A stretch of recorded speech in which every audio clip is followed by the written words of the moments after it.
What's going on, guys? Welcome back to WWE Network and Chill, where I, Graham G. Matthews, break down all the original content I watch on the WWE Network and on Peacock. And today we're talking the latest episode of Broken Skull Sessions featuring Kevin Nash. Now, as a lot of people probably already know, this was supposed to drop not this past Sunday, but the Sunday before that, during NWO week. And apparently they bumped it literally the day of. I was all ready to sit down and watch it last Sunday. And what would that have been? So yesterday was the 18th. July 11th was when it was supposed to drop initially. And I think so, July 11th. And then they bumped it like the night before or that day, and I woke up and I'm like, what the fuck? And that was the third straight WWE Network Peacock original special, whatever the fuck you want to call it, that they bumped right before it was supposed to premiere. They did it with the Nexus Untold doc, they did it with the WWE Icons Lex Luger doc, and they did it again here with the Broken Skull Sessions episode with Kevin Nash. Thankfully, they ended up just delaying it by a week, and apparently the excuse was, oh, well, we wanted a stronger lead-in. Wouldn't you have fucking known that there wasn't a pay-per-view that week? I mean, they literally bumped it the day before, and they were promoting it all week up until they moved it, so we only had to wait a week to get it, and it was a good episode, but they got to get their shit straight over at WWE Network headquarters or Peacock or whatever the hell it is. This was a good episode, though. It was probably the shortest episode of Broken Skull Sessions that Stone Cold has done in many months. Definitely shorter than the Orton episode, Jericho, Foley, Godfather. All those were close to like 2 hours. This was only a little bit over an hour, probably an hour 20 maybe. It was on the shorter side, but it was good. There was no real reason for this to be any longer than it was. Just because as someone who has listened to Stone Cold's podcast for the last decade, really, I've already heard a lot of what Kevin Nash has had to say with Steve on his own podcast. And that's not to say they shouldn't repeat stories, but they don't have to go too in-depth with a lot of things that we already know a lot about. But I thought this was a good episode, having dropped on July 18th, 2021. Let's get right into it. They talk about how they met back in 1990 in WCW, back when Nash was the Master Blaster. And they talk about how they hit it off just pretty much right off the bat, and they started traveling together from that point forward. Steve reveals that Kevin in college majored in psychology, and he minored in philosophy of education. He wanted a job where he never had to wear a tie. That was his sole goal, not any one particular thing, to be a wrestler, to be a basketball player. He just never wanted to have a job coming out of college where he had to wear a tie, which is a pretty admirable goal to have, if I do say so myself. He played basketball at the University of Tennessee, and then he was inspired by the movie Stripes, I believe with Bill Murray, to join the Army for 3 years after that. When he came back, he worked for the Ford Auto plant in Detroit. And then from there, he bounced at a place called the Cheetah, like probably some club or something like that. I'm not really overly familiar with the name. But he was bouncing there when he ran into Barry Windham. And Barry Windham actually encouraged him to get into wrestling because he was so fucking tall. He was close to 7 feet tall, like 10 or 6'10", 6'11", something like that. And it was the money really that intrigued him, not really so much the wrestling. But upon finding out, and Windham said, oh, I make over 3,000, 300,000. I wasn't exactly sure what he meant by that. But either way, Kevin Nash was like, oh, okay, this might be something for me then. So from there, he got sent to Jody Hamilton to train. And he talked about the training and how it would be like this really arduous process over the weekend. And he was like the only guy that came back, and they were impressed because he was like the biggest guy there. They would expect him to be the first guy to quit, but he didn't. So he broke into wrestling at the age of 28, and he trained for 9 months before finally starting to get a start in matches and stuff like that. He had a tag team partner who left him because, and I make it sound like it was like his girlfriend or his wife or something like that, but his tag team partner ditched him because he didn't want a job to the Steiners. No one wanted to lose to the Steiners because they would get the fucking shit kicked out of him. I'm pretty sure what was the implication there. So the partner said, sayonara, I'm not doing this, and Nash stuck around.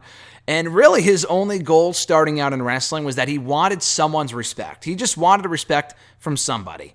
It was Dusty Rhodes, he said, that came up with the Oz character early on in WCW. He wore a very heavy cape. He said it was 100 pounds, which I find very hard to believe, but he was probably just exaggerating.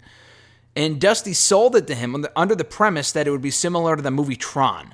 And it was basically like an albatross, Nash said, that Dusty put on him just to see if he can make it work. From there, he transitioned to Vinny Vegas, where it came from the movie My Blue Heaven. And it was a lot closer to who he actually was in reality, so he had a lot of fun with that character.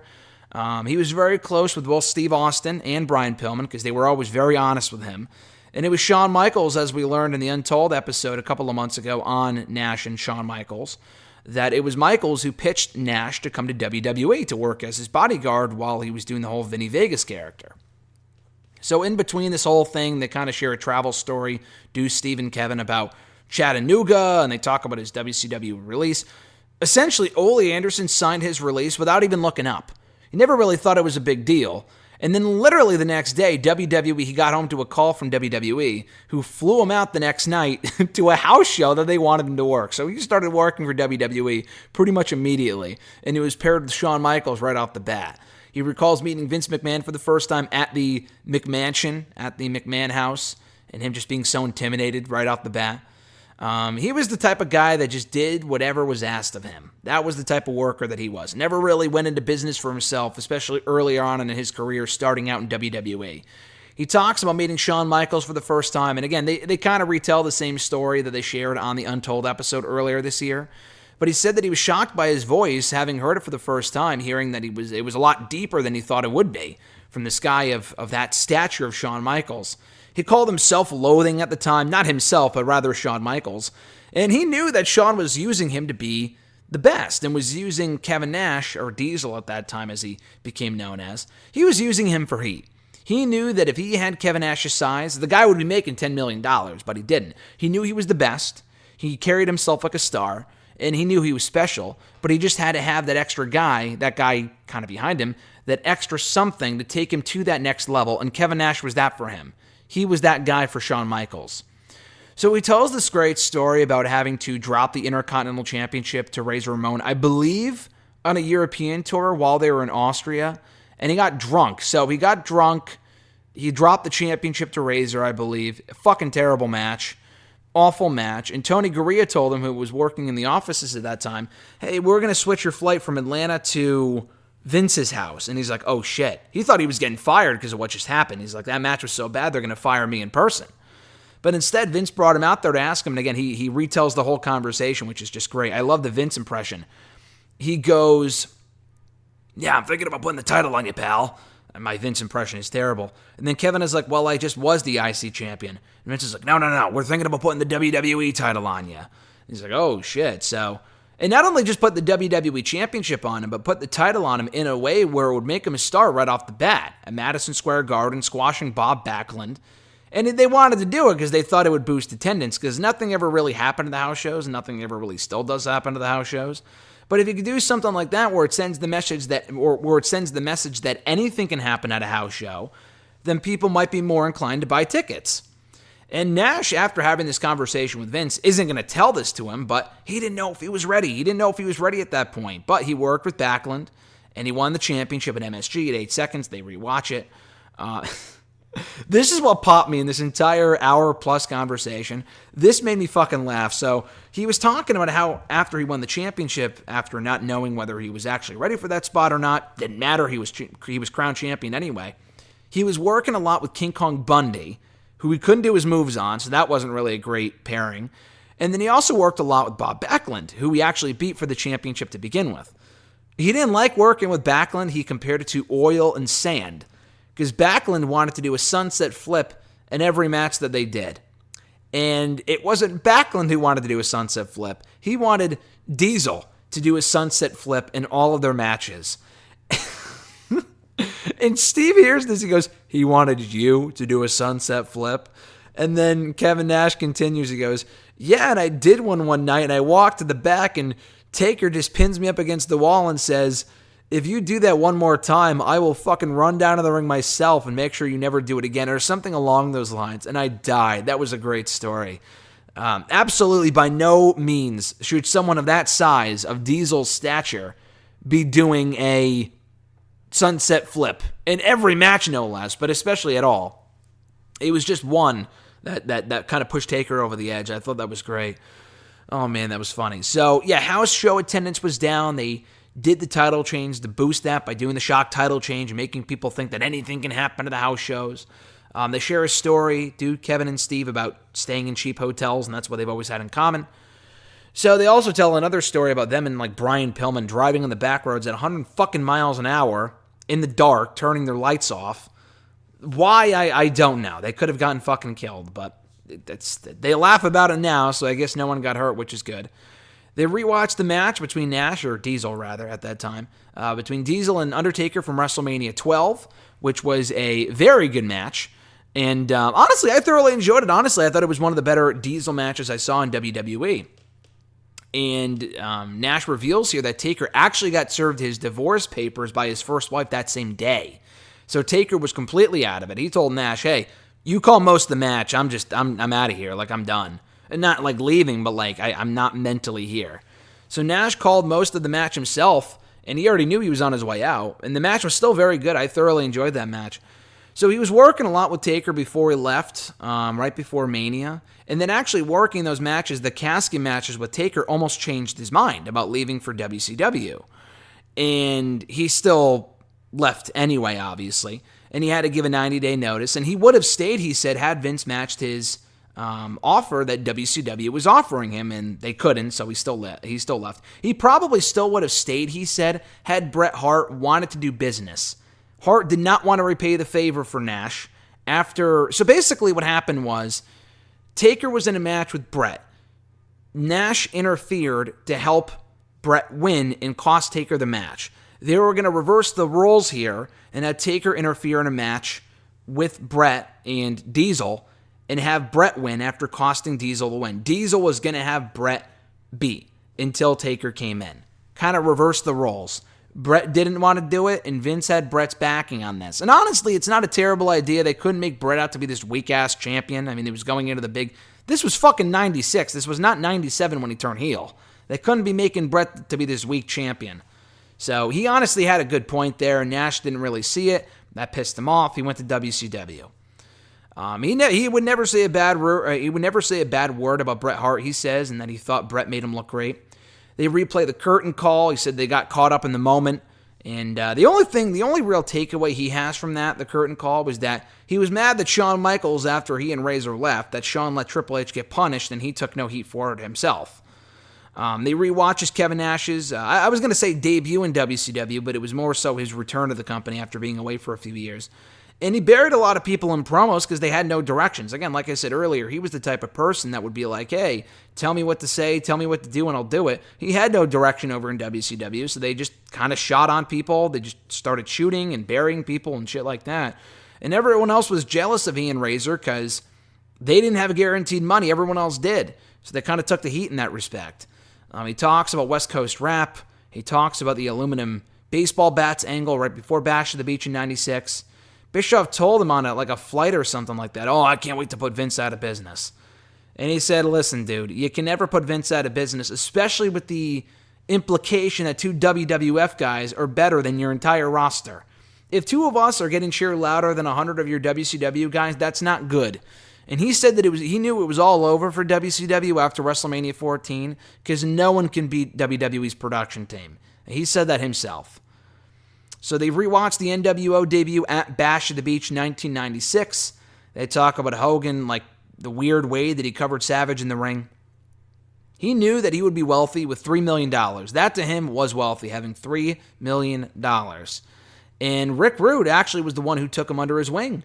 And he praised Rick Rude a lot, and they talk about NWO versus DX. Now, DX kind of took notes from NWO, having come after NWO, being more juvenile, stuff like that. And Nash knew NWO might have been better, but WWE would outproduce them every single fucking time.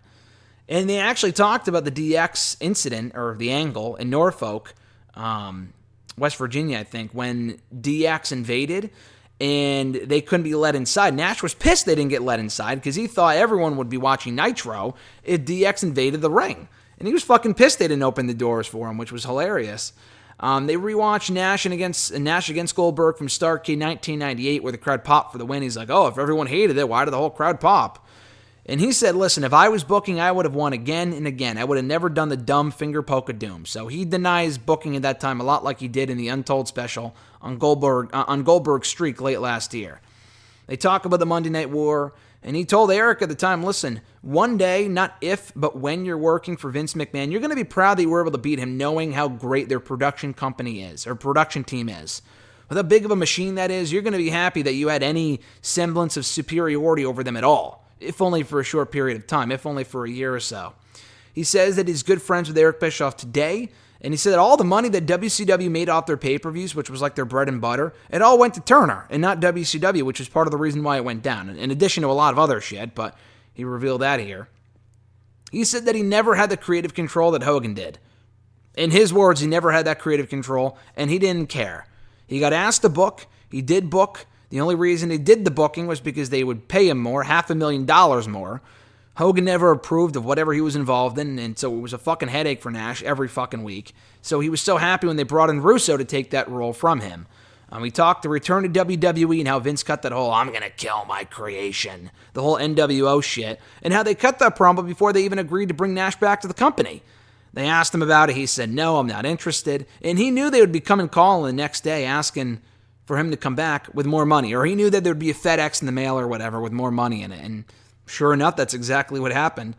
And he also knew upon signing on the dotted line that they were going to kill off WCW slowly but surely. And that's exactly what happened. He didn't seem too bothered by it, but that's exactly what happened.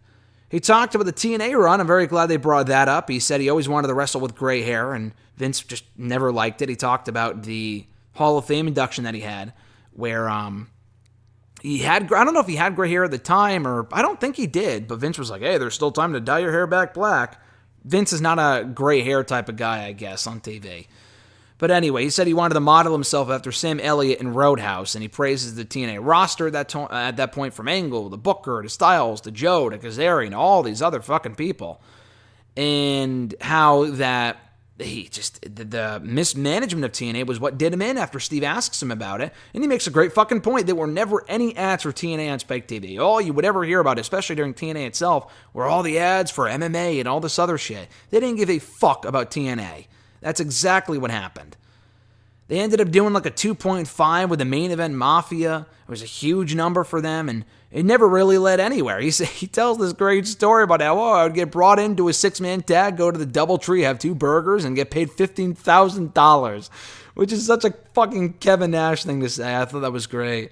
He talked about the 2011 Royal Rumble return, how great that was, how we got the hand gesture where he puts his hand in the air as Diesel from the Mexico City 1968 Olympics, and how it is a political statement.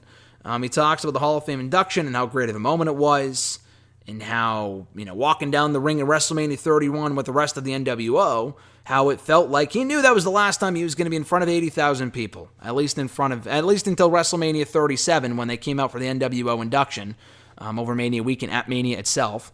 But he revealed, actually, he was working with Omos during COVID and how he was trying to kind of bring him along, and he didn't really go into details about that. He's not working for the company as a producer, but I guess he was brought in a few different points to kind of give him pointers, which is cool.